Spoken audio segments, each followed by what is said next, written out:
April 12, 1945, Baguio, Philippines. 24 Japanese women knelt in the wet earth of a crude, makeshift compound. Their hands were clasped together, trembling not from cold, but from the anticipation of an ending. They were not praying for rescue or forgiveness. They were praying for death. The morning sky was the dull colour of ash, heavy and low. American voices drifted through the trees beyond the wire, steady, confident, final. This was the end they had been promised, swift, merciless, and absolute. Inside the small enclosure, Lieutenant Yoshiko Nakamura kept her spine rigid, though her knees sank deeper into the mud. She had told the others to die with honour, to greet death as soldiers of the Emperor. Yet her heart pounded violently, drowning out her own words. She could almost see the propaganda films she had been forced to watch, smiling American soldiers setting fire to villages, laughing as they shot prisoners, grinning as they bayoneted the wounded.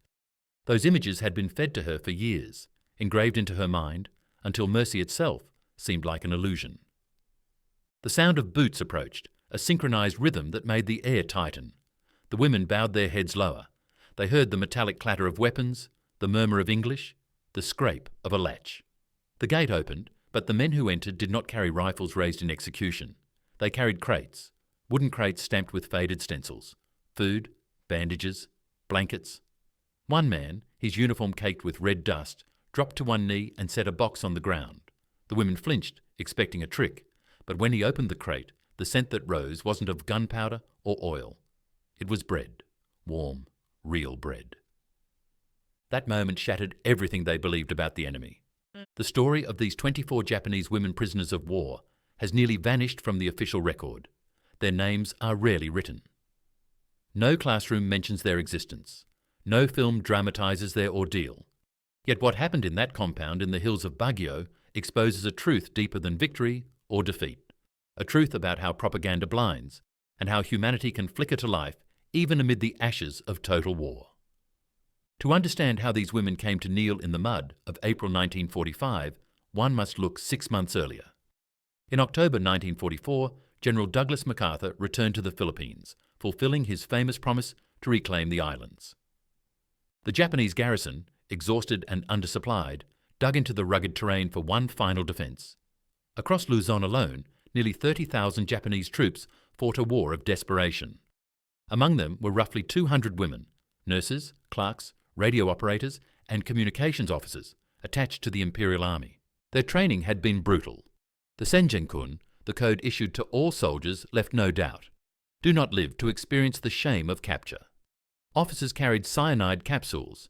Infantrymen were taught to pull the pin on their last grenade rather than surrender. For women, the stigma was worse. Capture meant dishonour, degradation, and the loss of one's very humanity. Japanese wartime propaganda made certain of that. Newsreels staged grotesque scenes of American soldiers committing atrocities against women. Radio broadcasts spoke of mutilations, mass assaults, and endless humiliation. To be taken alive by the enemy was not merely unthinkable, it was shameful beyond comprehension. By March 1945, American troops were pushing through the mountains of Benguet province toward Baguio, the summer capital. The Japanese defensive line splintered under artillery and air bombardment. Scattered pockets of resistance fought on, but most of the organised command had collapsed. 24 women, nurses from a field hospital, 3 communications officers, and several administrative staff became separated from their units in the chaos. For 3 weeks they hid in abandoned huts and caves, subsisting on roots, rainwater, and whatever scraps they could scavenge. Their faces grew hollow, their uniforms threadbare. The oldest among them, Sergeant Michiko Tanaka, 31 years old, had once served as a surgical nurse in Manchuria. In the margin of a water-stained notebook, she scribbled words that would survive the war.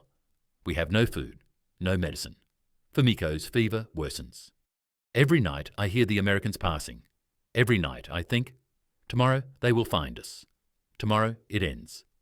The end came, not with violence, but with exhaustion. On April 1st, an American patrol stumbled upon the group inside the ruins of a collapsed warehouse outside Baguio. Private First Class Robert Chen, a Nisei interpreter from California, later described what he saw. They were huddled together in a corner, shaking. Their clothes were torn, their faces grey. When we approached, they didn't flee. They closed their eyes and began to whisper prayers. At first, I thought they were begging for mercy. Later, I realized they were asking for death. The women were transported to a temporary detention compound, a patch of barbed wire enclosing a few tents and muddy ground. It wasn't a formal POW camp. The front was moving too quickly for that. The facility was nothing more than a holding area near a shallow river, guarded by infantrymen from the US 33rd Division. The orders given were basic: secure the prisoners, prevent escape, uphold the Geneva Convention. But the instructions didn't say what to do when prisoners refused to eat. For the first week, the women barely touched their rations: rice porridge and dried fish. They whispered to each other that the food was poisoned, that the kindness was a cruel prelude. Nurse Fumiko Sato, 26, later said through an interpreter, "We thought they were fattening us before execution. Each day, we waited for the game to end. Within days, malnutrition worsened, dysentery spread. Fumiko's fever turned into pneumonia. Lieutenant Yoshiko tried to maintain discipline.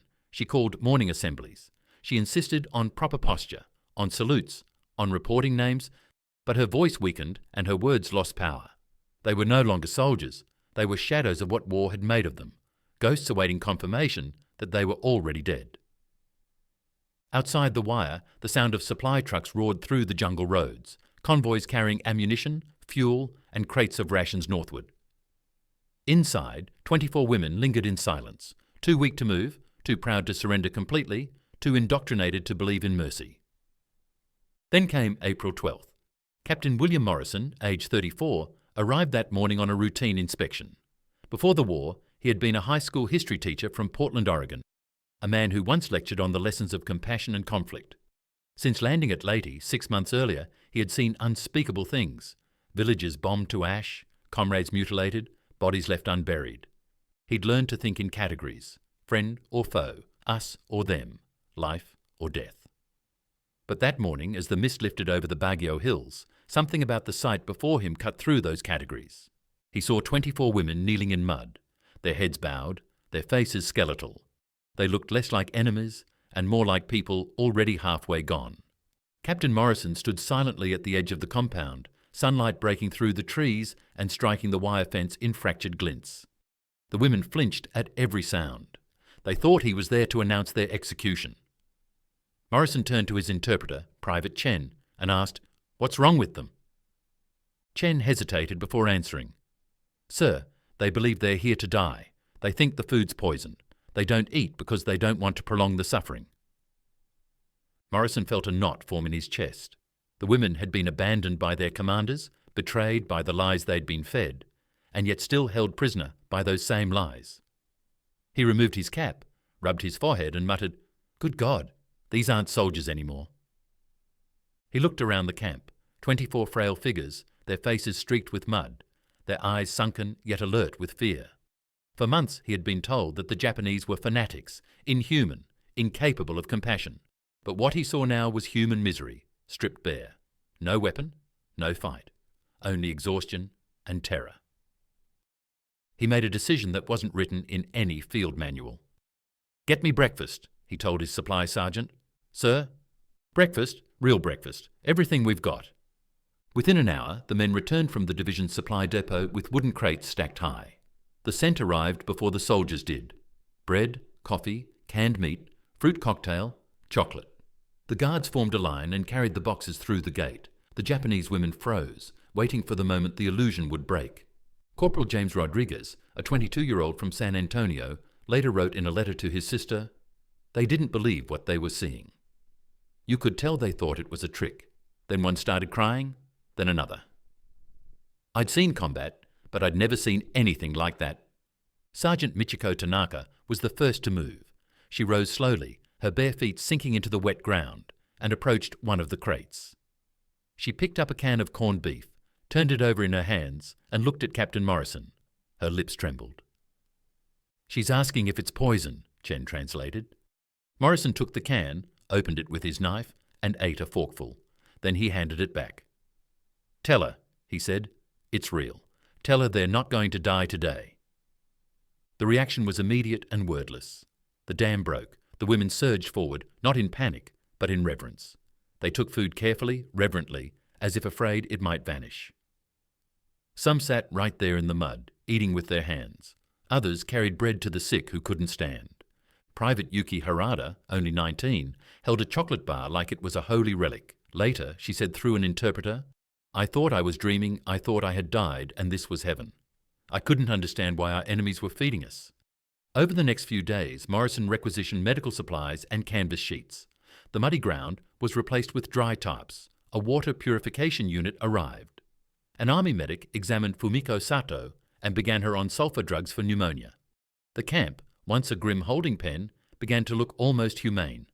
The women began to eat. Their colour returned slowly. Their eyes met the gaze of their guards for the first time without flinching. But what changed most wasn't physical. It was psychological. Lieutenant Yoshiko struggled with the transformation. She had lived 3 years believing Americans were beasts. Her superiors had called them white devils, incapable of compassion. Now, those same devils were tending her wounds and teaching her English words. She didn't know how to reconcile the image she had been taught with the reality before her. The American soldiers faced their own contradictions. These women were members of the same army that had bombed Pearl Harbor, that had executed prisoners, that had burned villages in China. Every man in that compound had lost someone because of the rising sun flag. Yet here they were, sharing cigarettes, teaching card games, showing photos of their families. Rodriguez and another guard, Private Eddie Walsh, often debated late at night beside the perimeter. "I don't get it," Walsh said. "We're supposed to kill them on the battlefield, but here we're supposed to treat them like guests. Where's the line?" Rodriguez exhaled a thin cloud of smoke and said quietly, "Maybe there isn't one. Maybe that's the point." By the end of April, something unexplainable had taken root inside the compound. It wasn't friendship. There was too much history, too much blood. But it was recognition that the enemy was not a monster, but a mirror. By late April, the daily rhythm inside the compound had shifted. The air no longer felt like a tomb. It was still fenced, still guarded, still shadowed by war. But there was a strange quiet dignity to the place now. The American guards, most of them barely older than the prisoners, began to treat their captives less like enemies and more like human beings caught in the same current. Each morning, rice porridge was served with pieces of bread or dried fruit. The women no longer hesitated to eat. They began organizing their sleeping mats, washing their uniforms in the river, and cleaning the area around their tents. Lieutenant Yoshiko even instituted a rotation for chores, insisting that discipline was a kind of armor against despair. The Americans didn't interfere. In fact, they seemed relieved to see the women regaining structure, even pride. During the evenings, when the jungle chorus softened and the trucks quieted, the sound of voices, Japanese and English, mingled under the same humid air. Some of the soldiers taught the women to say simple words. "Thank you, coffee friend." In return, the women taught them short Japanese phrases, "Oyasumi," one soldier would say at night, grinning. "Good night," a nurse would reply, laughing softly. Sergeant Michiko, the nurse who had first approached Morrison's crate, slowly regained her strength. She offered to help the army medic treat sick prisoners from another camp nearby. At first, the Americans hesitated, but her skill was undeniable. Within days, she was part of the daily medical routine. Her hands, once trained to serve the emperor, now dressed wounds of those who had once been called the enemy. Lieutenant Yoshiko remained distant. She observed everything, her mind at war with itself. Her entire identity had been built around duty, hierarchy, and obedience. She had been told that to live as a prisoner was worse than death.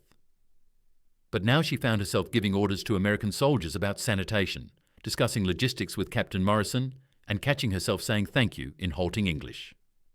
The contradictions gnawed at her. For the Americans too, the contradictions were personal.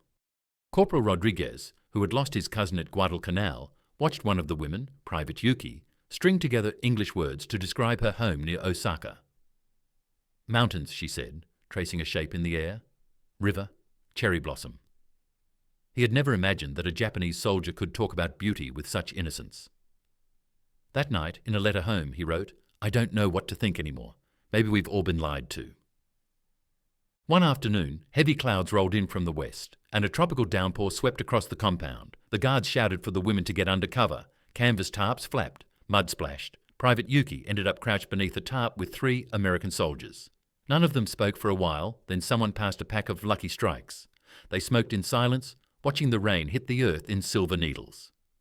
After a few minutes, Yuki said quietly, "Same rain, same sky." One of the soldiers, Private Danny O'Brien, nodded. "Yeah," he said softly. "Same rain." It was a small exchange, almost nothing, but something cracked open.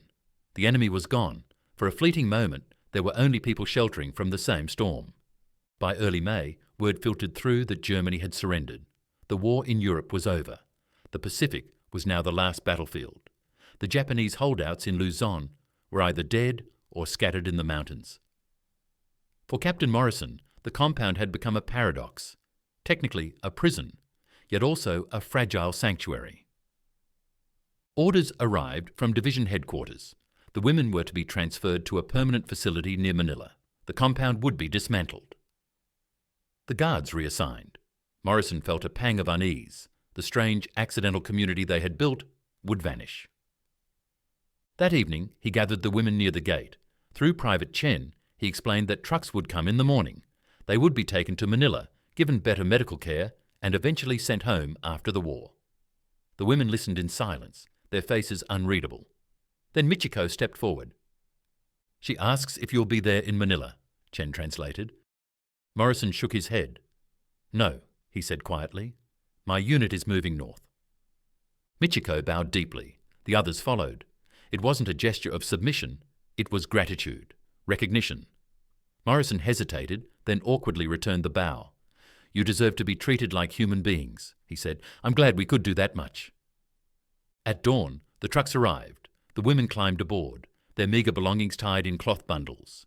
The soldiers they left behind stood watching as the convoy rolled down the dirt road. Yoshiko turned once more, raised her hand in a small, stiff salute, and then they were gone. In the days that followed, the compound was dismantled. The fence came down, the mud dried, the jungle began to reclaim the ground. But for those who had been there, something remained, an invisible memory of decency in the middle of destruction. The convoy reached Manila on May 12, 1945. The new camp stood on the outskirts of the city, a sprawling facility of wooden barracks, barbed wire, and strict routines. Compared to the small compound at Baguio, it was orderly, efficient, and utterly impersonal. Here, hundreds of Japanese prisoners, soldiers, nurses, civilians, waited for an end that still hadn't arrived. The 24 women from Baguio were processed like everyone else, assigned barracks, issued numbers, examined by medics. The meals were better, the sanitation improved, but something vital had been left behind. The intimacy of the small compound, the fragile bridge between enemies, was gone. In its place was bureaucracy and distance. For many of the women, the emotional aftershock came slowly. Nurse Fumiko, whose pneumonia had nearly killed her, woke often in the night, sweating and shaking. In her dreams, the Americans were no longer kind. They were the monsters of the propaganda films. She couldn't tell which version of them was real. The camp psychologist, Captain Eleanor Hayes, noted in her report, "Many female Japanese POWs show symptoms of severe cognitive dissonance. Their lived experience contradicts everything their military training taught them." Lieutenant Yoshiko faced a different battle. Her identity, an imperial officer, a leader, a believer in the Emperor's code, was unraveling. Her army had abandoned her. Her country was losing. Her enemies had shown her mercy. She spent hours in the camp's small library, reading translated books, trying to rebuild a sense of meaning from the wreckage of obedience. Private Yuki, the youngest, adjusted more easily. At 20, she was still half a child, her worldview not yet ossified by ideology. She learned English quickly, made friends with civilian women in the camp, and even began teaching Japanese to some of the American nurses. She was rebuilding, not what had been, but what could be. Then came August 15th, 1945. The prisoners were summoned to the camp's loudspeaker area. Static crackled, and a trembling voice emerged, Emperor Hirohito, announcing Japan's surrender. For the first time, his subjects heard his voice. The war was over. Silence followed. Then came sobs. Some prisoners fell to their knees. Others stared blankly at the dirt, unable to comprehend defeat. Sergeant Michiko wept openly, unsure whether the tears were for victory lost or life regained. She thought of Captain Morrison, the American who had given her breakfast instead of death. He had won more than the war, she thought. He had proven that mercy can survive even inside chaos. Repatriation took months. Bureaucracy moved slower than grief. The women wrote letters home, most of which never reached their families. They debated what truths to tell and what to conceal. To say they had been treated kindly was dangerous, unpatriotic, even shameful. Yet silence felt dishonest. Finally, in November 1945, the order came. The women would be returned to Japan aboard a US Navy transport ship. As Lieutenant Yoshiko boarded, Captain Hayes asked softly, "What will you tell people when you return?" Yoshiko paused. "I'll tell them," she said, "that the enemy taught me more about honour than my commanders did." 12 days later, the ship reached Uraga harbour. The women disembarked into a nation of ashes. Tokyo was a skeleton of steel and dust. Hiroshima was a wound that would never close. Food was scarce, hope scarcer. Many of the returning women found their families gone. Others were told not to speak of their captivity. Michiko's home village outside Hiroshima still stood, half burned, but alive. Her mother wept when she saw her daughter, but whispered urgently, "Say nothing about the Americans." But Michiko couldn't obey. She began working at a small clinic, treating patients and telling anyone who would listen about the American who brought breakfast. Some doubted her, others listened in silence. One elderly doctor finally said, "Perhaps that's how we rebuild, not with weapons, but with empathy." Lieutenant Yoshiko reunited with her husband, a naval officer who had survived the war. Their reunion was painful. He had fought Americans. She had learned to see them as people. At first, they avoided the subject entirely. Then one evening, she said quietly, "If compassion can exist in war, maybe peace is not as impossible as we believed." He didn't answer, but took her hand. Yuki, the youngest, struggled to find her place in the ruins of post-war Japan, but her English opened doors. She began teaching in Yokohama, using phrases she had learned from her captors. When her students asked where she'd learned the language, she smiled faintly and said, "From the enemy. They taught me that enemies can become teachers." In 1947, 15 of the 24 women gathered again in Tokyo. They met in a small restaurant, the kind that served soup and sake under flickering lamps. The air was heavy with memory. Yoshiko raised her cup. "To survival," she said. Fumiko, the nurse, added softly, "To the men who showed us that survival can be honourable." Yuki whispered, "To second chances." And Michiko said simply, "To remembering, so we never forget what humanity looks like, even in war." The reunions continued for decades, shrinking in number as the years passed. In 1982, historian Thomas Nakamura visited Michiko, then 73, in her small home outside Kyoto. She showed him her wartime diary, pages brown and fragile. One entry read, "The Americans brought us food. How do we understand enemies who feed us?" She looked up from the paper and said, "The worst lies are the ones that make us see others as less than human." When Nakamura later interviewed Captain Morrison in Oregon, the old man gave a quiet smile and said, "We just gave them breakfast. No medals, no headlines. Just breakfast." The memory of that morning in Baguio, mud, fear and bread, became more than a story. It became proof that even in the machinery of war, the human heart can choose mercy. History remembers the facts. Time preserves the questions.